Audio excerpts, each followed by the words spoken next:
अस्सलाम वालेकुम जी, एक दफ़ा फिर से आपको चैनल में खुशामदीद कहते हैं। प्रोफेशनल प्रैक्टिसेस के ऊपर माइट भी पॉसिबल ये हमारी लास्ट वीडियो हो, क्योंकि इसके अंदर हमने अपने जो रिमेनिंग 3 चैप्टर्स हैं उसको क्या करना है, कवर करना है।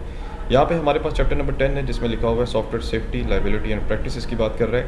स्टूडेंट बेसिकली यहाँ पे नॉर्मल और कॉमन सी बातें हैं, कोई लॉन्ग क्वेश्चंस के पॉइंट ऑफ व्यू से तो सवाल आने नहीं वाला पेपर में। अलबत्ता मैं कुछ चीज़ें आपको इसके बारे में बता देता हूँ कि चैप्टर के अंदर क्या क्या चीज़ एक्सप्लेन की गई है। यहाँ पे अगर इसके इंट्रोडक्शन की बात की जाए तो यहाँ पे वो बताता है कि जो वर्किंग एनवायरनमेंट होता है उसकी सेफ्टी के हवाले से जो हमारे सॉफ्टवेयर हाउसेस होते हैं उसको किन किन चीज़ों का इंतज़ाम करना चाहिए, इसीलिए इस चैप्टर का नाम software safety, liability and practices रखा गया है। तो स्टूडेंट आपको जैसा कि पता है कि मोस्टली सॉफ्टवेयर हाउसेस के अंदर हमारी कंप्यूटर मशीन यूज़ हो रही होती है, जिसकी वजह से क्या होता है कि एनवायरनमेंट थोड़ा सा टेंस हो जाता है, थोड़ा सा सिकी इन्वायरमेंट होता है, जहाँ पे एम्प्लॉयज़ को काम करने के दौरान उन्हें डिफरेंट किस्म की पेचीदगियों, डिसीज़ का सामना करना पड़ सकता है।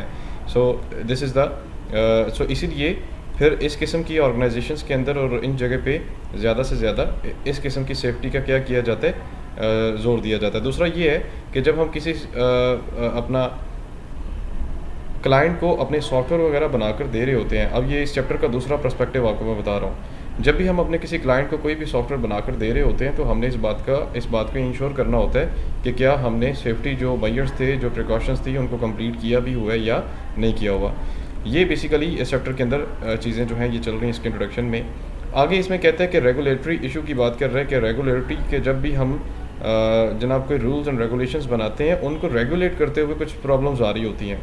देखें, जब हमारे पास कोई क्लाइंट आता है, उसने हमसे कोई सॉफ्टवेयर वगैरह बनवाया होता है, तो हमने उसको एक वो जो एक कैटलॉग बुक होती है वो दी होती है जिसमें रूल्स एंड रेगुलेशंस लिखे होते हैं कि आपने इसको क्या करना है, फॉलो करना है। और अक्सर औक़ात क्लाइंट उसको फॉलो नहीं करता और बाद में फिर हमसे क्लेम कर रहा होता है कि ये इश्यूज़ आ गए हैं। तो ये हमारा रेगुलरिटी इशू आ जाता होता है हमारे सॉफ्टवेयर की सेफ्टी को लेकर।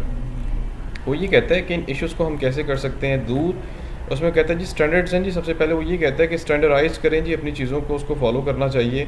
अगर हम स्टैंडर्ड को फॉलो नहीं करेंगे तो हमें दोनों प्रॉब्लम जो है फेस करना पड़ सकती हैं, जिसमें हमारा सॉफ्टवेयर उसको नुकसान भी हो सकता है, हमारा इन्वायरमेंट भी ख़राब हो सकता है और अल्टीमेटली हमारा कस्टमर के साथ जो रिलेशनशिप है वो भी ख़राब होगा। स्टैंडर्ड के बाद हम थोड़ा सा आगे मूव करते हैं। वो ये कहता है कि safety related the system covering the following areas. जो हमारे पास स्टैंडर्ड्स होते हैं वो किस तरीके से हमारे सिस्टम को सिक्योर करते हैं और कौन कौन से एरियाज़ हैं। उसमें सबसे पहले जेनरिक रिक्वायरमेंट्स हैं, requirement for the electronic programmable system and third one is the software requirements की बात कर रहा है। ये बेसिकली 3 इंपॉर्टेंट एरियाज़ होते हैं जिनकी जो कि हमारे सॉफ्टवेयर को सिक्योर करने के लिए कंसीडर किए जाते हैं और इन चीज़ों को मद्देनज़र रखा जाता है। मैं उसके बाद हमारे पास सर्टिफिकेशन एंड लाइसेंसिंग की बात कर रहे हैं जी। स्टैंडर्ड के बाद हमारे पास सर्टिफिकेशंस होती हैं, लाइसेंस हमने लेना होता है कि लाइसेंस क्या। जैसे कि एक सॉफ्टवेयर आपने बनाकर दे दी है, एक मशीन आपने बनाकर दे दी है, तो क्या उस मशीन को चलाने के लिए उस ड्राइवर के पास या उस बंदे के पास या उस इंजीनियर के पास स्पेसिफिक लाइसेंस मौजूद है कि क्या उसको इस सॉफ्टवेयर को चलाने में कोई प्रॉब्लम तो नहीं आती या आ सकती। सो ये सारी की सारी चीज़ें जो हैं आपकी सर्टिफिकेशन एंड लाइसेंसिंग में आ जाती हैं। उसके बाद नेक्स्ट वन इज़ द, अगर हम क्विकली देखें, professional code and codes of practices की बात कर रहे हैं। जैसा कि आप सबको पता है कि कोड्स बेसिकली क्या होते हैं, रूल्स एंड रेगुलेशंस हैं। इसमें हमने प्रोफेशनली बताया होता है कि हमने उन कोड्स को फॉलो कैसे करना है, उसके ऊपर इम्प्लीमेंट हमने कैसे करना है और किसी भी सिस्टम को रन करने के लिए ये वाले जो कोड्स हैं उनकी प्रैक्टिसेस कैसी होनी चाहिए।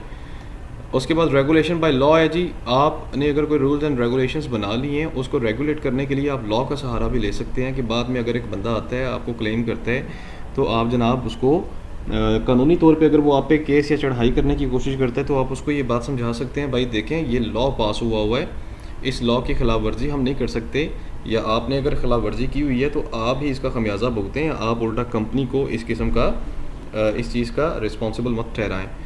सो ये बेसिकली चैप्टर के अंदर एक कॉमन सी चीज़ें आती हैं जो कि जस्ट एक शॉर्ट क्वेश्चन के तौर पे आ सकती हैं पेपर के सामने। मैं अपने चैप्टर 12 की तरफ मूव करता हूँ, सॉरी चैप्टर 11 की तरफ मूव करता हूँ, जहाँ पे वो ये कहता है कि computer miss use and criminal law की बात कर रहे हैं। लेकिन जी सबसे पहली चीज़ ये है जी, computer misuse as a IT के अगर आप स्टूडेंट हैं तो आपको इसका अच्छे तरीके से अंदाज़ा है कि कंप्यूटर मिस यूज़ का मतलब क्या होता है इसके अंदर। तो कंप्यूटर मिस यूज़ का आप सबको अच्छे तरीके से पता है जी। यहाँ पे क्या होता है कि एक जब भी मिस यूज़ की बात की जाए तो यहाँ पे हम हैकर्स का नाम लेते हैं जो हमारे सिस्टम को क्या कर देते हैं, हैक करते हैं। हैक बेसिकली क्या होता है कि आप सिस्टम जो है यूज़र की मर्ज़ी के तहत सिस्टम नहीं चल रहा होता, बल्कि कोई तीसरा बंदा उसमें इंटरफेयर कर रहा होता है अपने मकासद को इस्तेमाल करने के लिए। अब यहाँ पे जो है कंप्यूटिंग एंड क्रिमिनल एक्टिविटी की बात कर रहे हैं जी। अगर कोई बंदा सॉफ्टवेयर बनाकर दे रहा है और किसी क्रिमिनल एक्टिविटी में इन्वॉल्व है, तो उसके लिए फिर क्या होता है कि डिफरेंट किस्म की कोर्ट की तरफ से पनिशमेंट्स होती हैं जो कि उसको दी जाती हैं। वो फ़ाइन की शक्ल में भी हो सकती हैं, वो अंदर डालने की शक्ल में भी हो सकती हैं जेल के। तो उसके बाद reforms of the criminal law की बात कर रहे हैं जी। क्रिमिनल लॉ जब हमारे बनते हैं तो उसके अंदर कुछ रिफॉर्म्स की भी ज़रूरत होती है कि हमने डिसाइड ये करना होता है कि आखिर जुर्म है क्या। जैसे अगर हम लॉ की बात करें यहाँ पे, जहाँ पे सज़ाएँ वगैरह मुजरमों को दी जाती हैं या जिन्होंने जुर्म किया होता है, तो वहाँ पे हमारे पास यानी कि लॉ के अंदर डिफरेंट लॉज बने हुए हैं। उन्होंने जुर्म को उन्होंने इस चीज़ को डिफ़ाइन किया हुआ है कि एक्चुअल हमारा जो है वो जुर्म क्या है और उसकी डेफिनेशन क्या है लॉ की शक्ल में, और उसकी सज़ा क्या हो सकती है। फॉर एग्ज़ाम्पल, अगर एक बंदे ने चोरी की है जी, हम कहते हैं जी चोरी करने वाले को 3 महीने की सज़ा दी जाए। तो फर्स्ट ऑफ ऑल जी आप चोरी की डेफिनेशन करते हैं लॉ की शक्ल में कि आप चोरी कहते किसको हैं, कि क्या बंदा फिज़िकली तौर पे कोई चीज़ छुपा के जेब में डालता है, सिर्फ ये चोरी है, या ऑनलाइन किसी बंदे के अकाउंट से पैसे अगर निकाल के वो दाएं बाएं कर देता है, क्या ये भी चोरी है। तो पहले ज़माने में जो हैकर्स होते थे वो बड़ी आसानी से छुट जाते थे, या उन पे केस नहीं था होता, या सरकार जो थी वो कंसीडर नहीं थी करती। लेकिन अब जो है आपको पता है कि क्रिमिनल लॉज बने हुए हैं, इंटरनेशनल लॉज बने हुए हैं, FIA बड़ी एक्टिव है इस हवाले से। तो वो फौरी तौर पे क्या करते हैं, इस चीज़ को कैप्चर करते हैं, और उन्होंने इस चीज़ की डेफिनेशन भी कर दी है कि हैकर की बेसिकली डेफिनेशन क्या है और उसके अगेंस्ट उसको किस किस्म की पनिशमेंट दी जा सकती है। मैं थोड़ा सा आगे मूव करता हूँ यहाँ पे हमारे क्रिमिनल एक्टिविटीज़ के अंदर। उसमें सबसे पहले देखें बात वही आ गई जी, कैटेगरीज ऑफ मिस यूज़, यानी मिस यूज़ की क्या कैटेगरीज हो सकती हैं। उसमें कंप्यूटर फ्रॉड्स आ रहा है, अनऑथराइज्ड ऑब्टेनिंग इन्फॉर्मेशन आ रहा है, कंप्यूटर हैकिंग आ रहा है, उसके बाद ever dropping off on a computer की बात कर रहे हैं, and making the unauthorized use of the computer for the personal benefit. अब ये सारी चीज़ें हैं। सबसे पहले कंप्यूटर फ्रॉड है जी। आप क्या करते हैं, कंप्यूटर की शक्ल में किसी बंदे के साथ फ्रॉड करते हैं, इसको manipulation of computer by whatever the method in order to dishonesty by obtain money. यार सिंपल सी बेटे, आपको इसमें मिसाल दूंगा। आप मनीर चौक में जाते हैं कंप्यूटर बनाने के लिए, आप कहते हैं जी मैंने पेंटियम 4 बनाना है, उसने 1-2 चीज़ें शायद 4 की लगा दी आपको दिखाने के लिए, डिस्प्ले के लिए, लेकिन हो सकता है कि कुछ चीज़ें उसने क्या किया कि पेंटियम 3 की लगा के सपोर्ट करके सिस्टम आपको भिजवा दिया। जब कंप्यूटर का एक दौर था, लोग ख़रीदते थे पर्सनल कंप्यूटर जी, एक बड़ा सा मॉनिटर होता था, उसके साथ सिस्टम यूनिट होता था, फिर माउस एंड कीबोर्ड होते थे। तो उस टाइम पे इस किस्म के फ्रॉड बड़े से देखने को मिले थे, और लोगों ने फिर ट्रस्ट करना कम कर दिया था। मतलब कि टेक्नोलॉजी को इम्प्रूव करना चाहिए था, लेकिन यहाँ पे टेक्नोलॉजी का नाम लेके लोगों ने क्या किया कि मतलब कि फ्रॉड करना शुरू कर दिए। तो इस किस्म की भी फिर बाद में क्या हुआ कि इसके बारे में भी एक लॉ बनाया गया कि अगर कोई बंदा गलत बयानी करता है तो गलत बयानी के ज़मरे में उसको क्या किया जा सकता है, अंदर किया जा सकता है। उसके बाद डिसऑनेस्ट ऑल्ट्रेशन की बात करें जी, एक दफ़ा आप स्टडी कर लें इसको कि डिसऑनेस्टी जो है उसको कैसे उसने एक्सप्लेन किया हुआ है कंप्यूटर फ्रॉड्स के अंदर। Next one is the obtaining unauthorized access to a computer, यानी जिसमें हैकिंग आ जाती है, एवर ड्रॉपिंग आ जाती है, यानी कि अनऑथराइज्ड एक्सेस है। देखें जी, आपने सुना होगा जी, एक बंदा कहता है जी मैंने फेसबुक का वो पासवर्ड डाला तो मेरी फेसबुक हैक हो गई। तो ये भी अक्सर आते हैं। जैसे मैं आपको एक पर्सनल एक्सपीरियंस बताता हूँ। मैंने जब स्टार्ट में फ्री लांसिंग की तो वहाँ पे किसी ने ऐड लगाया जी, सोशल मीडिया की जॉब है जी, 35,000 40,000 मंथली होगा। अब ये 35 और 40,000 एक हैंडसम अमाउंट है। हर वो बंदा जो कि बिल्कुल फ्रेश होता है वो अट्रैक्ट होता है उससे। जब मैंने बिड लगाई तो कहता है जी अच्छा आपका क्या सोशल मीडिया ये है, आप मुझे अपनी सोशल मीडिया फेसबुक की आईडी बताएं। मैंने उसको आईडी बताई, कहता है जी आप जो है आपको ना मोबाइल पे एक पिन कोड आ गया है, वो मुझे बता दें। अब देखें फेसबुक का आप जब पासवर्ड फॉरगेट करते हैं, उसको रीसेट करते हैं ना, तो वो आपको कोई नंबर कोड वगैरह भेजता है जी, आप उसको लगाएं तो आपका वो रिकवर हो जाएगा। तो मुझे तो इस बात की समझ आ गई कि भाई ये तो जो है कोई रॉन्ग नंबर है। तो मैंने उसको कहा कि भाई सॉरी, आप जो है हैकिंग करना चाह रहे हो, मेरा सिस्टम अनऑथराइज्ड यूज़ करना चाह रहे हो, तो लिहाजा मैं अपनी आईडी को इतनी जल्दी हैक होने नहीं दूंगा। तो माजरत है भाई, मैं आपके साथ काम नहीं कर सकता। तो इस किस्म की भी एक्सेस कंप्यूटर के अंदर ली जाती है। कुछ लोग यूएसबीओं के अंदर ऐसा कोई रखते हैं सॉफ्टवेयर, वो एकदम सिस्टम में यूएसबी लग जाए, वो ऑटोमेटिकली इंस्टॉल होता है, फिर उसके बाद वो बेचारा जो भी काम कर रहा होता है तीसरे बंदे को पता चल रहा होता है कि वो बंदा क्या क्या काम कर रहा है। उसके बाद next one is the computer hacking की बात करें जी। हैकिंग जो है ये मतलब बड़ी पुरानी चलती आ रही है कि लोग क्या करते हैं कि सिस्टम के अंदर घुस जाते हैं और अपनी मर्ज़ी से इंफॉर्मेशन वगैरह निकाल रहे होते हैं। कंप्यूटर मिस यूज़ एक्ट 1990 की बात कर रहे हैं जी। ये मिस यूज़ कुछ एक्ट बने थे 1990 में, कि उसको जो है उसके अगेंस्ट क्या क्या एक्शन लिए जा सकते हैं। उसमें उसने बोला हुआ है ही cause the computer to perform any function with the intent to secure the access of any program of the data held by the computer. The access he intends to secure unauthorized.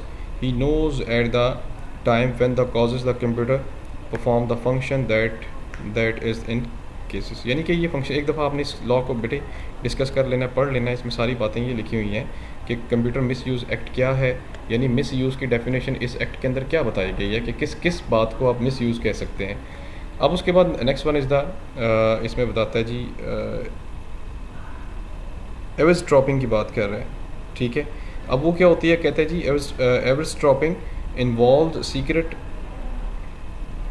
Listening और watching, ठीक है। The name originally described those who stood outside a building spying and occupant and who presumably before the introduction of गटरिंग।